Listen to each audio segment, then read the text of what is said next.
What about the COVID contingency plans of what happens during the tournament when the tournament gets started? If a team has to pull out, what happens? Let's say it's an Elite Eight or a Sweet 16. What happens to that matchup? They just move the other one on. So once the tournament starts, everything's locked in. If something happens between now and then, they'll take one of the last four teams in order, one of the last four teams left out. I think Louisville was the first one.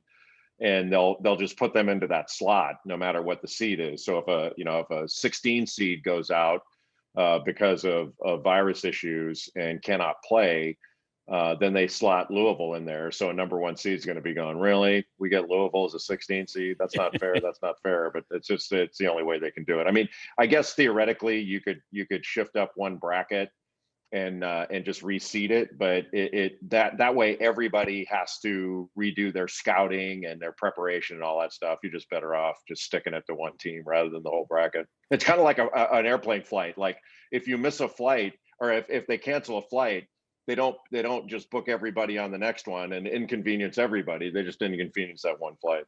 But are you going to have these four teams that are sort of in the on deck circle? They're quarantining, practicing, ready to go just in case?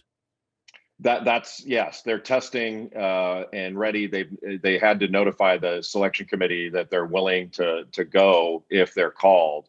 I don't anticipate that happening, but who knows? There's a lot of things you didn't anticipate. But the conference tournaments. I mean, it was some big names with Virginia, Duke, and Kansas having an issue. But otherwise, everything went off pretty well.